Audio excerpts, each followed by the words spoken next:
We're still looking at Searle on proper names, and today I want to begin by going over the points about informative identities and the cluster theory that we were looking at last time.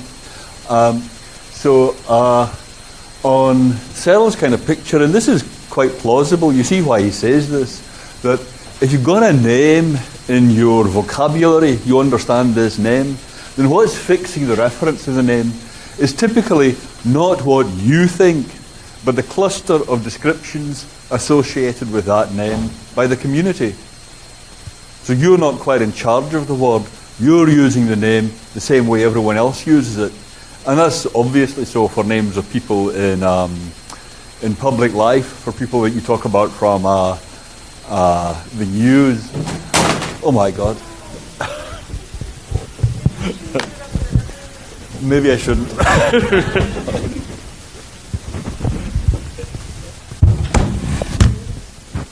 Good news. I think. Oh.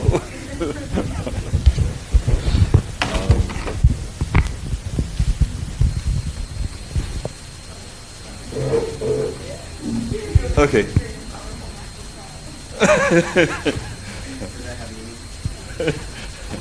Of course it does. These things don't just happen.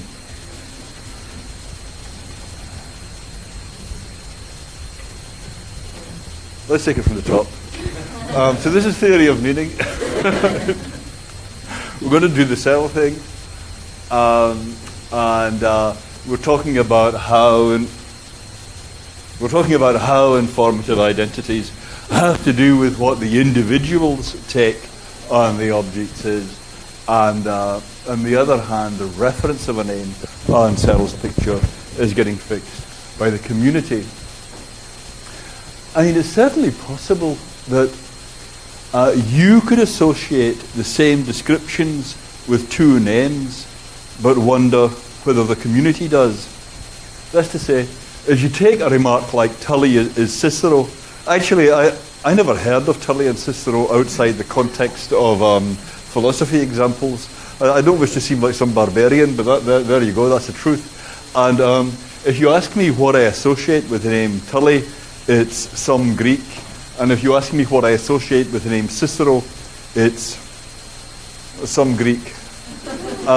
So I associate, I'm sorry to have to tell you this, I associate the same descriptions with both of them. Yeah, but still in all, I can wonder, well, maybe the people who know about these things don't associate the same descriptions with both of them. So it's certainly not true that I'd say that's an uninformative identity, that Tully is Cicero. Really, and what you want to say is I know too little about it for that to be either informative or uninformative. There's another kind of example that Kripke introduced, where you could have just one name. There's really only just one name here being used by the community, and there's a single collection of descriptions associated with that name by the community. But you might wonder, is that really the same person? Is there just one person here? So just think for a moment how that might be possible. You get a single name, like Bill Clinton or something like that. You get a single cluster of descriptions associated with it in the community. It's the same kind of storm of gossip and news that follows Bill wherever he goes. But you might wonder, is it really one person? You might think it's not true that it's just one person here. I mean, for example, if you were doing some political history, you might say, I know about the movie star Ronald Reagan, and I know about the president Ronald Reagan, but it can't be one and the same person. I mean, this isn't Renaissance Italy. How could there be two people who combined these movie acting abilities and these presidential capacities in the one frame? I mean, in the community is common knowledge that it's one and the same person. But you might say, how could that be? The great movie star can't be the same person as the person who defeated the evil empire. So when you say Reagan starred in that Western, and when you say Reagan was president in 1981, you just must be talking about two different people. That's not altogether irrational. I mean, that's a question that occurred to many people across the world. How could that have happened? Right? So when you say, here's the movie actor, and here's the decisive president, how could it be one and the same person? It could be not just informative, it could be a bombshell to be told that really is one and the same person. Right? So even although it's a single name with a single cluster of descriptions associated with it circulating in the community, when you're using that name, it could be informative to you to be told that Reagan, the movie actor, is Reagan, the politician. It could be informative to you to be told is one and the same person. So you can't just read off informativeness or uninformativeness from whether it's a single cluster of descriptions circulating in the community. Yeah? I mean, once you see how this kind of example works, is it plain how this kind of example works? You can start generating more. I mean, suppose you think further about the history of California. You're thinking about Reagan and you think, well, what fixes reference? What fixes reference for these two signs is the same for both. But a single thoughtful individual might find the identity informative. And then you think, well, what about Schwarzenegger? How could that have happened? It can't be the same person. That couldn't really happen. But so it's going to be informative for you. But I don't know, maybe this is going too far into political theory or Californian political theory. Okay? So there's a kind of disconnect between the way the reference of the name is being fixed and what's informative or uninformative for you.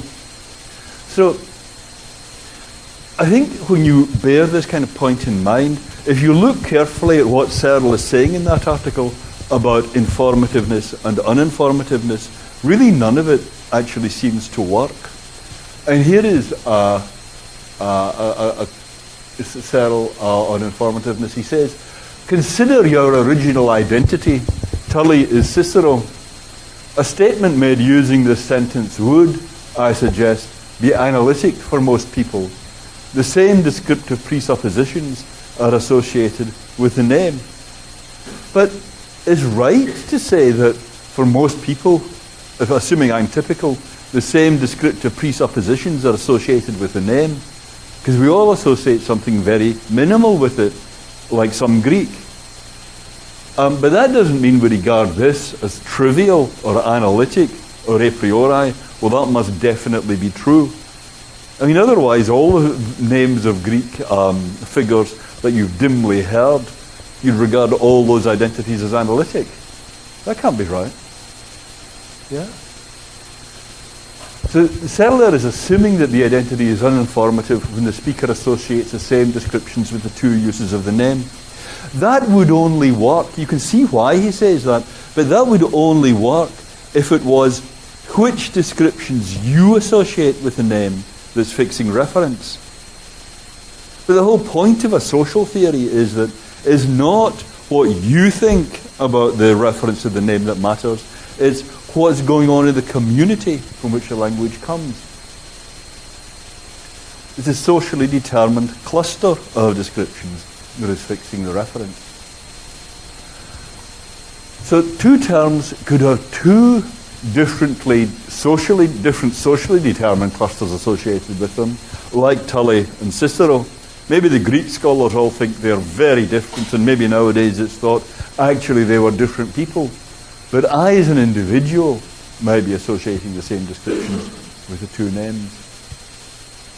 Okay, so that's just to walk through some of the points that we were talking about last time about how difficult it is to have both the socially determined character of reference fixing and an account of meaning that's going to explain informativeness versus uninformativeness, informativeness versus uninformativeness of identity. Is that plain as day? There's seats right over here. Yep. So just to clarify, Searle Sure. gives examples of how something with the same names, like Reagan equals Reagan, can be informative, but something with even different names, like Tully and Cicero, can be uninformative. So he gives counterexamples of each thing. No, well, yeah. The Reagan is Reagan kind of thing is not Searle, right? But in that example, Right. I'm putting that forward as a point about how difficult life is for Searle. So I'm putting this forward as a criticism of Searle, really, because how should I put this? Okay. So you've got the individual here. This is how I think of it. So I might as well draw it. Here is the individual. Here is the cluster of descriptions associated with the name in the community. Yeah. So that's the cluster associated with the name in the community. The individual tries to tap into that cluster of descriptions, tries to take on board as much as they can. So what do you say about when an identity is uninformative? Well, there are two things you could say. One is uninformative that A is B if I associate the same descriptions with A as with B. Right, that's one possibility. That would be the wrong answer. What about that? You see that's first of all, that's one possible answer. If you've got this Frege puzzle, when is an identity uninformative? Let me take this slowly. When is an identity informative or uninformative? Right? So I raise that question about this, A is B. That's okay. Yeah, happy with that. Here is one answer. Is uninformative for me if I associate the same descriptions with A as I do with B. Right? That must be the wrong answer because of what I was saying about Tully and Cicero. I associate the same descriptions with Tully as I do with Cicero. Some Greek. But I don't regard that at all as meaning that the identity is uninformative. Yeah, I have no idea whether it's true or not that Tully is Cicero. I mean, I read it in the books, but that's informative. Yeah? That's okay? So what are you going to do? Well, you could say the identity is uninformative if it's the same cluster of descriptions fixing the reference of A as fixes the reference of B. But that's the Reagan is Reagan example. Those two uses of the name Reagan are both associated with the same cluster of descriptions in the community. Out there in the real world, political commentators and journalists and so on don't make a distinction. They just use the name Reagan indifferently for the movie actor or the politician. Yeah? I mean, for any of us with rich or complex lives, our names have got this rich collection of descriptions associated with them. But that identity, Reagan is Reagan, can be informative for an individual, even though it's the same cluster of descriptions fixing the reference in the community. So how are you going to explain when an identity is uninformative? You can't do it. There aren't any pieces here that would let you explain that.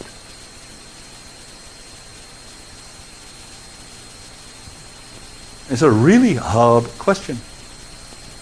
Yeah?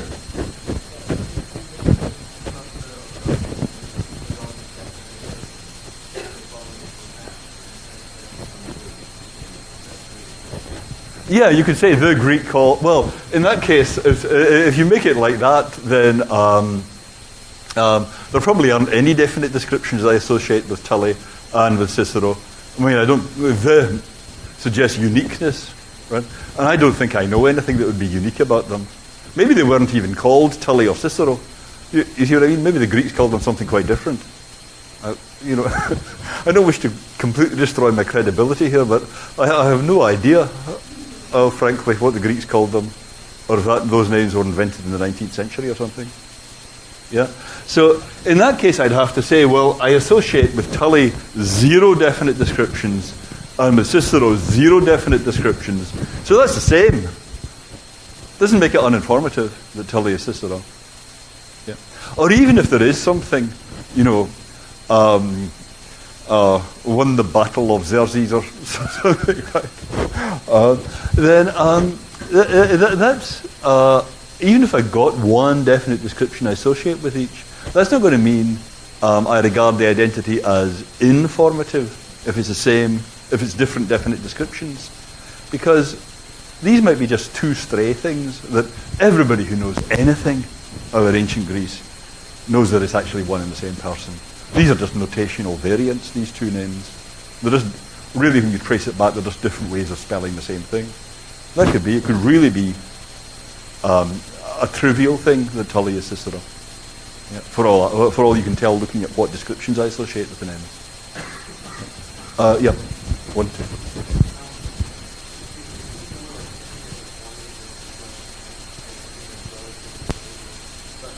Right.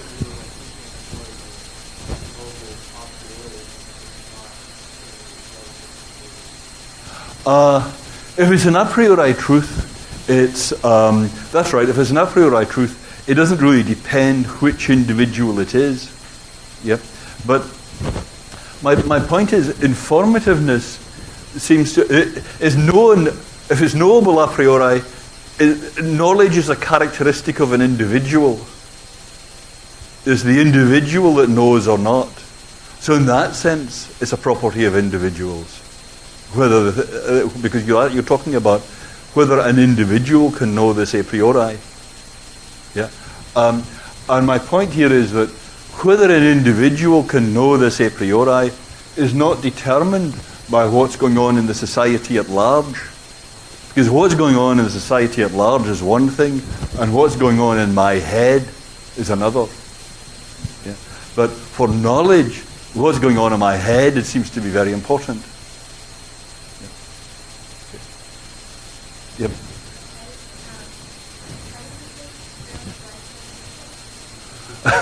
Well, I'm sure Searle would say it doesn't make his life more difficult. The trouble is, Searle is trying to explain Frege's puzzle about informative versus uninformative identities. And you know, when you look at as you go through the article, if you have to look quite carefully, but you will find various remarks there about how this approach in terms of socially determined clusters of descriptions fixing reference allows you to explain which identities are informative and which identities are uninformative.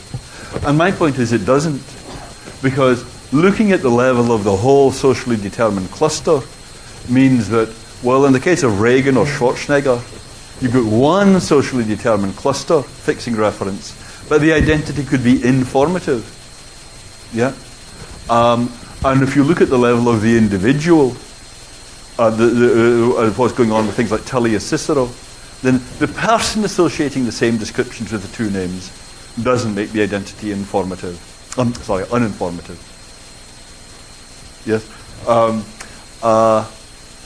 So he doesn't have enough pieces there to explain the distinction between informative and uninformative identities. It was all right so long as you thought we're just thinking in terms of the language of a single individual and the descriptions associated with a name by that individual as fixing reference.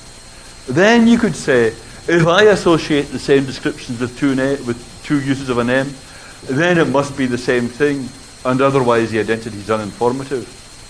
Yeah. At one level that works just fine, that picture. But once you go social, you really are caught. Yeah.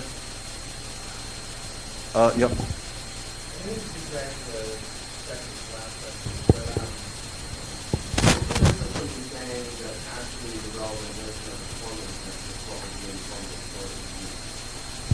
Informative for the community.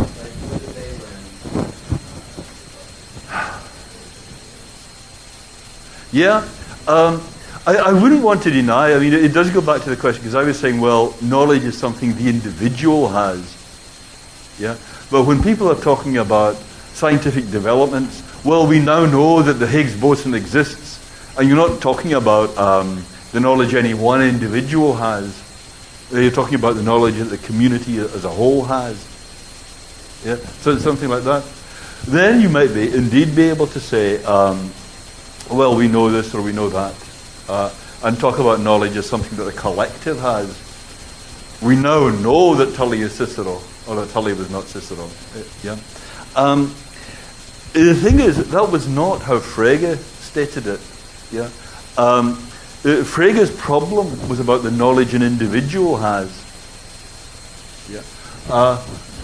It hadn't occurred to me actually to think of working through these puzzles about informativeness and uninformativeness at the level of the community. It's a little bit difficult to say what would be a priori at the level of the community.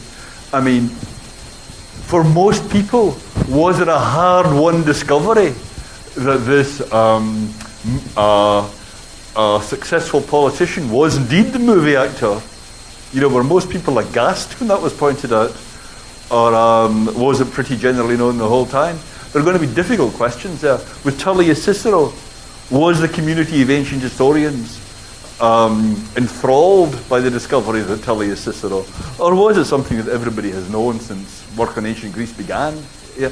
It's going to be a little bit difficult to know how these distinctions work out at the level of a community. But anyway, Frege's puzzle was not pitched at the level of community knowledge. Frege's puzzle was pitched at the level of the knowledge an individual has. Is this a priori or not? But it's worth thinking through that. Did you? Okay. Okay, you see how, yeah.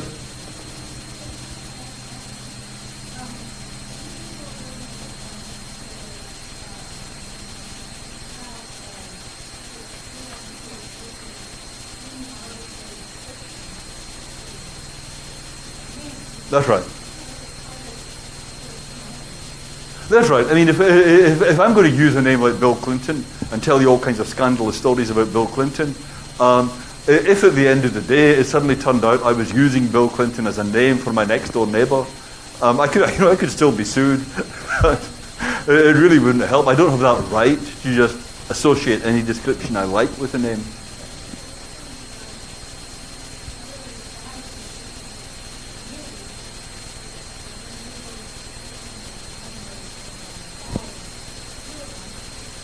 That's right. You do your best.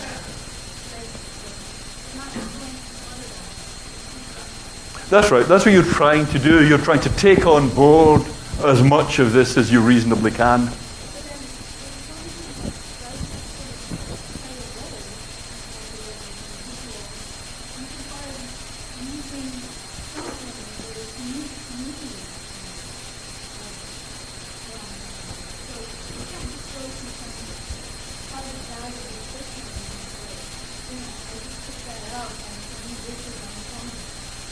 That's right.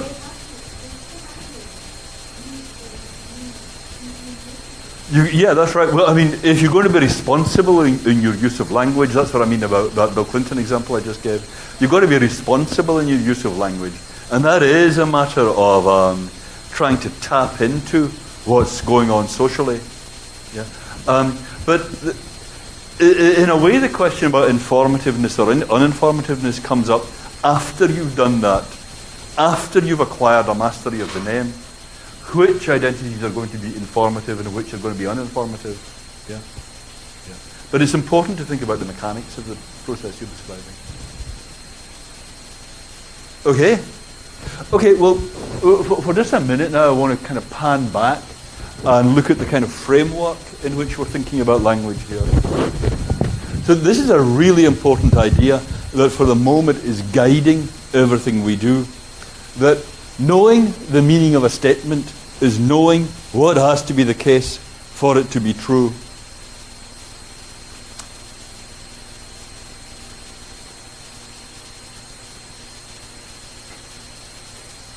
I'm genuinely puzzled as to how much plainer I can make that, and I really don't know if that seems immediately plausible as it stands, or if it seems kind of like a baffling remark and you think, why did he say that?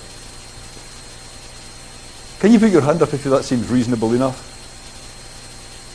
Put your hand up if that seems kind of baffling. Yeah, I mean, so can you put your hand up if that seems kind of baffling? Knowing the meaning of a statement is knowing what has to be the case for it to be true. It may be a mark of great intelligence to find it baffling. I'm not, it's not that you're not getting something, yeah. Okay, I'm very glad that many of you find this intuitive enough. Well, I gave this example. You take some statement you don't know the meaning of at all, let's suppose la neige est blanche. Yeah. And then I tell you what it takes for that to be true. That would be true just in case snow is white. Now do you understand the remark? Yeah, but I mean, does that mean that words don't have, it seems like a single word can have meaning? That's right. I'm just talking about the meaning of a statement. I'm not talking about the meaning of an individual word. Intuitively, I would think that the meaning of a statement or the meaning of a word would have something more to do with each other. That's right. The meaning of a statement and the meaning of a word must be connected. That's the second sentence I'm going to come on to. But right now I'm only talking about the meaning of a whole statement. Yeah? Okay. Wonderful. Okay. We will come back to this. I just want to touch base on how intuitive that is. But if knowing the meaning of a statement is a matter of knowing what has to be the case for it to be true, well, words have their meanings by contributing to the truth values of statements. Right? I mean, a statement has got lots of individual words in it, and you understand what the meaning is of an individual word when you know what difference is making to the truth or falsity of the whole statement. Yeah? I mean, that's really just what the last commenter said, that there's got to be a connection between the meaning of a word and the meaning of a statement. And this second sentence here is just saying the meaning of a term is what contribution it makes to determining the truth or falsity of a sentence containing it. There's no more to...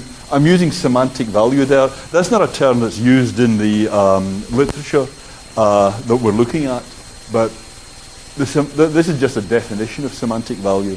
Semantic value of a term is a contribution it makes to determining the truth or falsity of a statement containing it. So take, for example, suppose you take Sally. Is that a singular term or a general term? Singular. Is tall. General, very good. So what difference does Sally make to the truth or falsity of a statement containing it? How does Sally have a semantic value? The answers here are very, very simple. And what is the semantic value going to be of is tall? How does is tall make a difference to the truth or falsity of a statement containing it?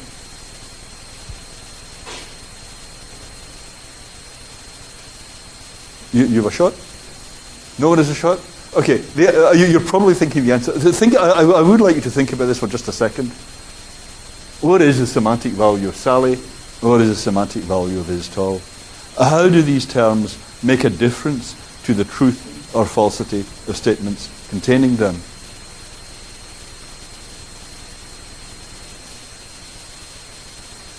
Okay, in the case of Sally, a singular term has a semantic value. A singular term makes a difference to the truth or falsity of a statement containing it by standing for an object. I mean, that's the reason you're not thinking of this is it's so obvious once you spell it out. At least I think it is. What I mean is, if you take a statement, Sally is tall. Sally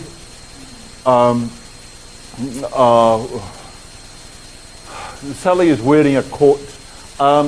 Then what do the truth or falsity of those sentences depend on? They depend on how things are with that concrete thing, Sally. The truth or falsity of those sentences depends on whether Sally's tall, whether Sally's wearing a coat. Yep.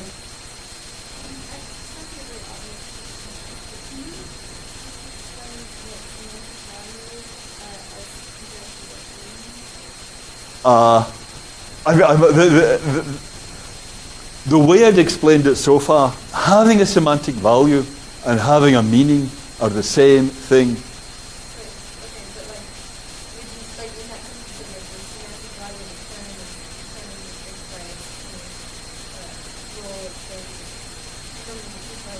Yes, that's right. But then, like that, if they semantic value means it, Uh-huh.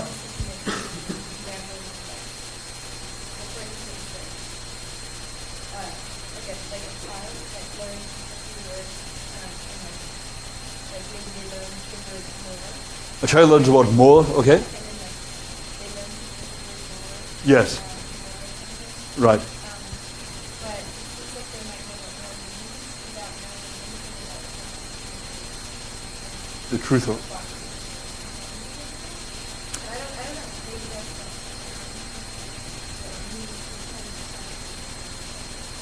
That's very good. Okay, let me put that into a little bit of context. There are lots of things you can do with words besides saying how things are. You can say, well, how is Bill? Or if you just see someone, you can say, Sally! Right? These things don't have truth values. Yeah, if you come in and you say good morning, what's the truth value? Right?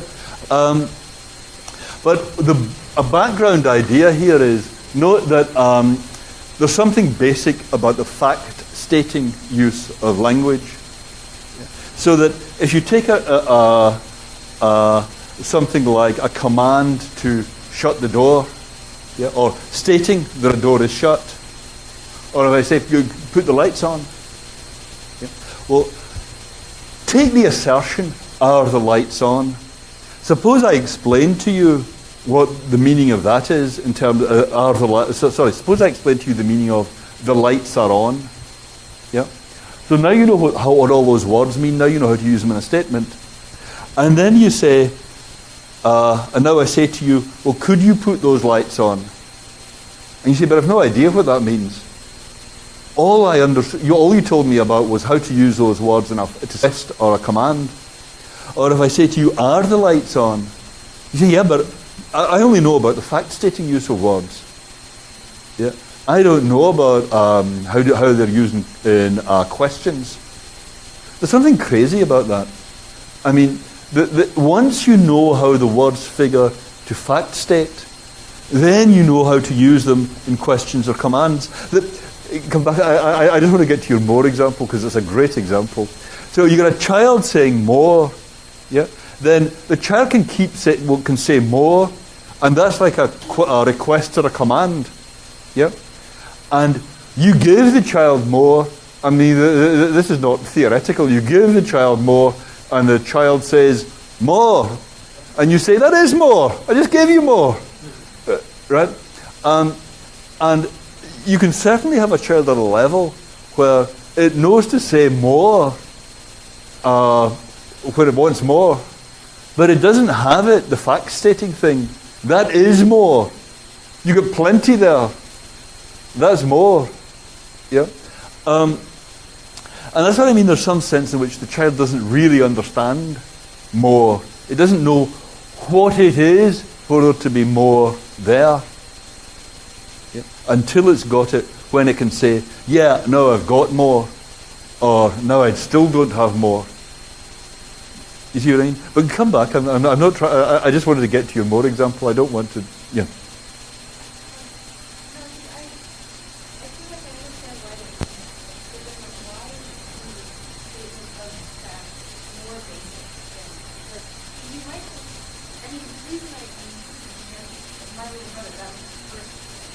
More, yes. Good choice. Yes. It was the only word he knew, yes, right.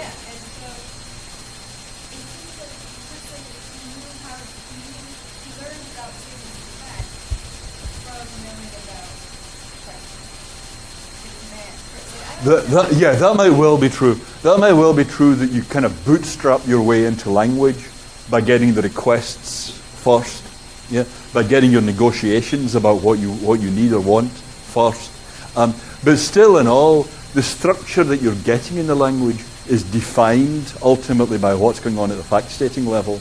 There's how you get in, that's one question, and there's what you're getting into is another.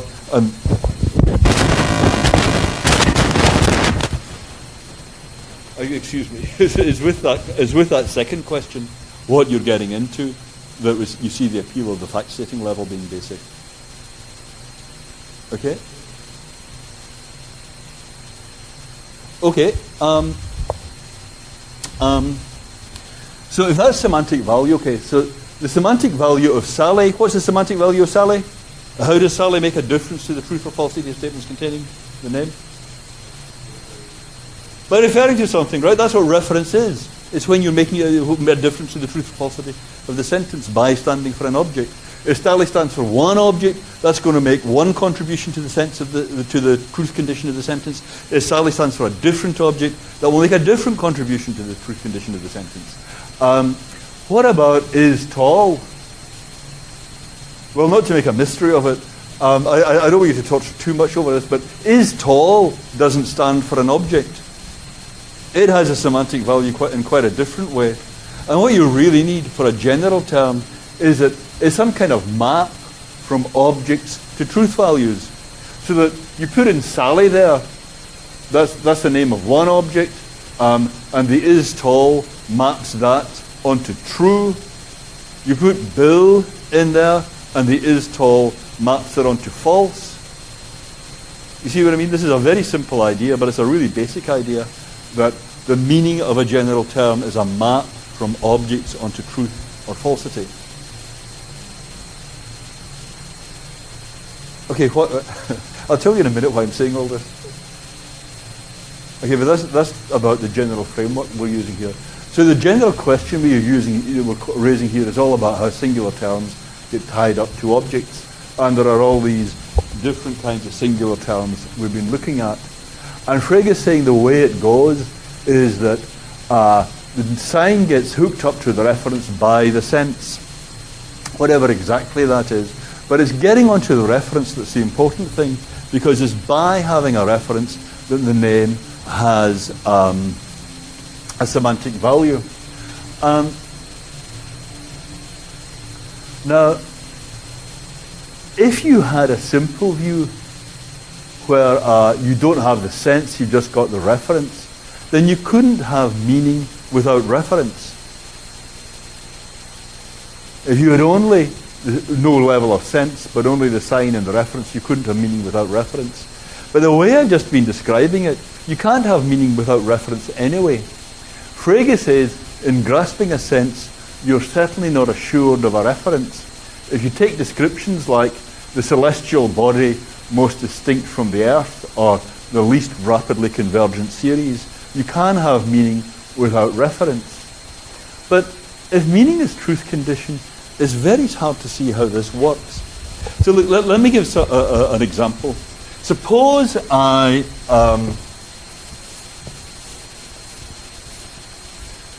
okay, so here we go. I'm going to give you a practical demonstration. I'm going to make some chalk marks on the board, and I'm going to give them names. Okay? So here is one chalk mark. Let us call this line. Right? Okay? That's okay. So now you know what line means. If I say, well, I guess line is over a foot long, or line is white, you know that these sentences are true or false. If I say to you, line shows a rare graphic ability, you might say, well, I guess, yeah, that's true. Okay, so you understand line perfectly well. You know what contribution it's making to the truth or falsity of sentences containing it. Okay, let me do it again. Suppose you take this series of dots. Anyone? Give it a name? Does anyone want to be the one to give this a name? Dash, very good. Okay, so now the name dash. Now I've explained the meaning of the name dash. Okay, shall we do it again?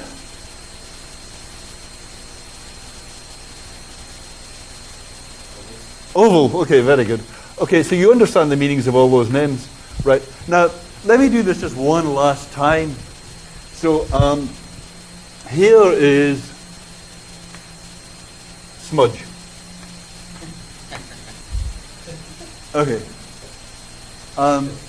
Is smudge, take the statement, smudge is circular. You know what that means. You understand that all right. Smudge is rectangular. Smudge shows rare philosophical insight in the part of the author. Well, what I've done here is I've got a sign without a reference. Right? Because there's nothing here. It's not that you're missing something, there actually isn't anything there. Right? So I've explained the meaning of the name smudge in just the same way I explained the meaning of oval or dash or line. I just subtracted the reference. With oval and dash and line, I explained the meaning by saying low line, low dash, low oval. And now with smudge I do it just the same way. Low smudge. But there's just nothing there. But in that case, it's not that I have meaning without reference. You know perfectly well what the meaning is. It's just that the name happens to not refer to anything. You have no idea what I'm talking about. I mean, even more than usual, right? In this case, you really just have no hope. I mean, there's really nothing I'm saying when I say smudge has these characteristics. Yeah? So how can a sign have meaning without reference? If the way a sign has meaning is by making a difference to the truth or falsity of a sentence containing it, then meaning without reference doesn't make any sense. Yep.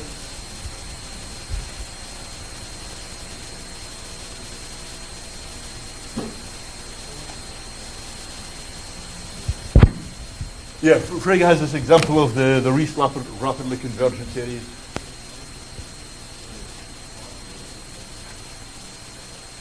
Yeah, you can understand that. That's right. Yeah, you look at all the convergent series, and for every series you find there is another one that is more rapidly convergent. Yeah, it's like the idea of the biggest number. For every number you find, there is a number bigger than it. So there's no such thing as the biggest number. Yeah. Okay, so there you have meaning without reference, all right. Yeah. So one question is, how can that be happening? Because reference is how the sign contributes to the truth or falsity of sentences containing it. But here you've got a sign that seems to have a meaning without having a reference. So how did... I mean, the real puzzle is this one. How did that happen? How come you've got here a sign that has meaning? But in this case, how should I say? In that case, the stage setting for the reference seems quite substantial, if you see what I mean. You've got this big description here. In the case of these names, when I'm just saying low, that isn't enough stage setting. Something like that that's the intuitive problem. There wasn't enough stage setting here for you to have any idea what the meaning is. Yep. Yeah.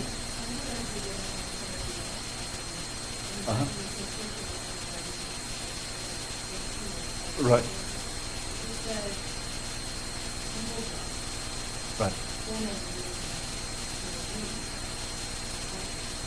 You mean you have some kind of associations in your head, something like that? Yeah. Yes, the reference is just a concrete object. Yeah. Well,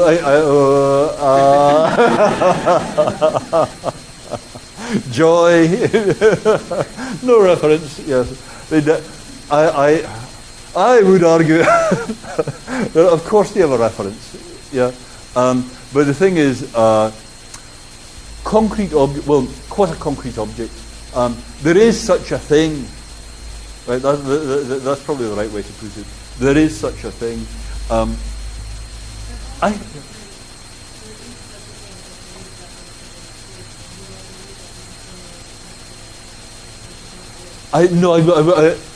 That example is more like the biggest number.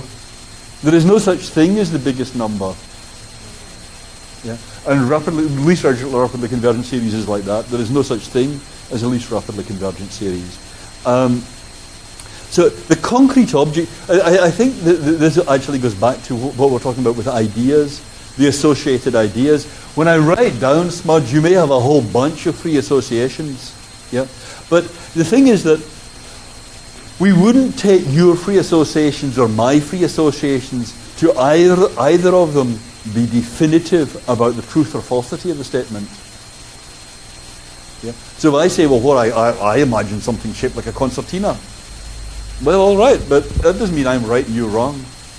Yeah, there really isn't any fact to the matter here. Is that me doing that, or is that something else? I see. Okay, so no amount of this. Okay.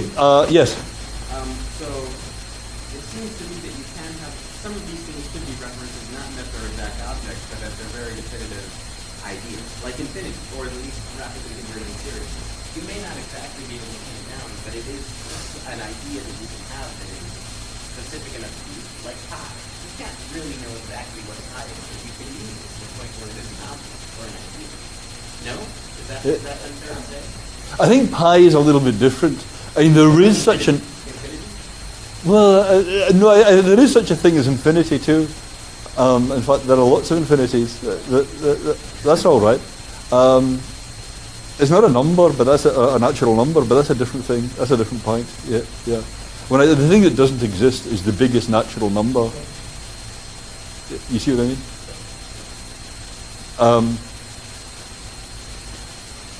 Okay. Infinity is not an object. Is it? Yes. Okay. I'm sorry. No, it's a perfectly reasonable question, and it's like that question about love. What are you talking about? An object?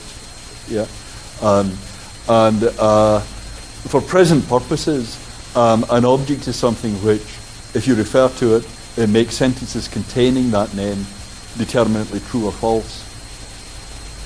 Okay. So that goes round in a circle, but it's kind of an illuminating circle. But actually, we're not going to just go away from these topics. I don't want to. We're going to go on into in much more depth the next couple of times looking at Russell.